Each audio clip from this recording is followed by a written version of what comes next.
Everyone's journey into non monogamy is different, each beset with their own advantages and challenges. But I believe our story is unusual even amongst the group of adventurers and thrill seekers one finds in the lifestyle. My partner and I met in high school, age 15. She asked me to the Sadie Hawkins dance, and we've been largely inseparable ever since. She was my first sexual experience, and I hers.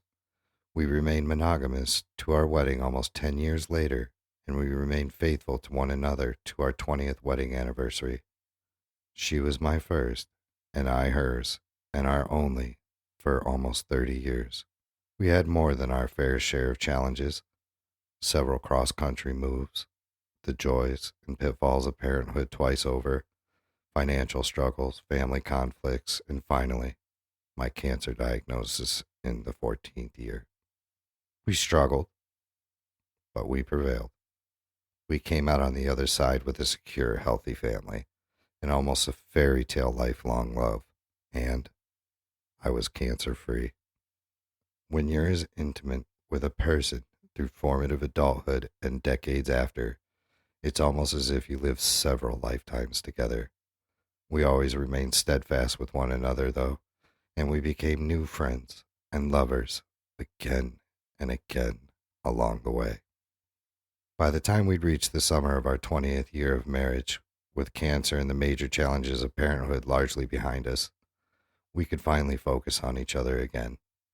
Our sexual relationship was broader, deeper, and more satisfying than it had ever been. Her relationship to her body, a major challenge through child rearing years, had improved considerably, and our emotional intelligence and vocabulary had become expansive once we focused on self-reflection, communication, and even read books on intimacy together. She would describe our sexual relationship as in its prime. Only weeks after celebrating our 20th wedding anniversary, we were planning a road trip to New Orleans, and she suggested we visit Colette's. To describe my reaction as being thrown out of an airplane into the path of a speeding train would be something of an understatement. I remember being aghast, totally speechless, and meekly asking, "Do you want me to take you to a swinger club?" The foundation of trust and communication we have built in the previous 3 decades gave us everything we needed to work through this, to determine if this was something both wanted, determine boundaries, fantasies, and just as importantly, the things we didn't want. We went shopping for new clothes, furiously read every forum posting we could find, and talked and talked and talked until we were sick of talking. Despite not having the gumption to engage physically with anyone else at the club, our experience was life-changing. We rode the high of sexual energy we had absorbed there for weeks, almost physically unable to keep our hands off one another. She made dating profiles on all the sites you know on the drive home as our hands wandered in the car. Something primal had been awoken in us, and we wanted more. As with most things in our lives, my wife took me by the hand and guided me gently through the next adventure. I was slower in facing the challenges that come with this hobby. I was critical of my body compared to the younger, fitter men to whom my wife was attracted. The feelings that I encountered the first time I saw her kiss another man were so big it was impossible to see the edges. We talked, and we talked, and we talked some more. I looked inward and found my insecurities, and we examined them together, and she helped me box them up and set them aside.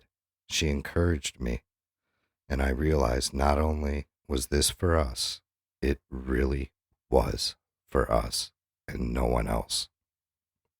I was finally able to fully appreciate the compersion we had read so much about, watching my beautiful wife, mother of my children, and partner for life experience sexual pleasure with other people is beyond energizing and exciting. It has made me a better lover and partner. It has energized me in so many ways, motivated me to claw back the strength I lost during my health challenges, and finally believe her when she tells me how attracted she is to me and how I will always be her favorite. It is true that making new friends in your 40s is challenging. Most people have settled into an idiosyncratic routine, friend group set and rarely challenging. The energy that comes from simply meeting new couples for drinks or attending parties with gregarious and receptive people is invigorating, and enjoying intimacy together is life affirming. We are happier than we have ever been. We have so many new friends. It feels greedy to keep searching for more, but we do because it's fun. Our sexual relationship continues to grow at a pace that seems completely unsustainable, and yet it continues to do so. To learn something new about the most important person in your life, whom you know in the majority of your life, is incredible. To learn more about yourself with each and every adventure is life affirming. This lifestyle isn't for everyone, but it is for us.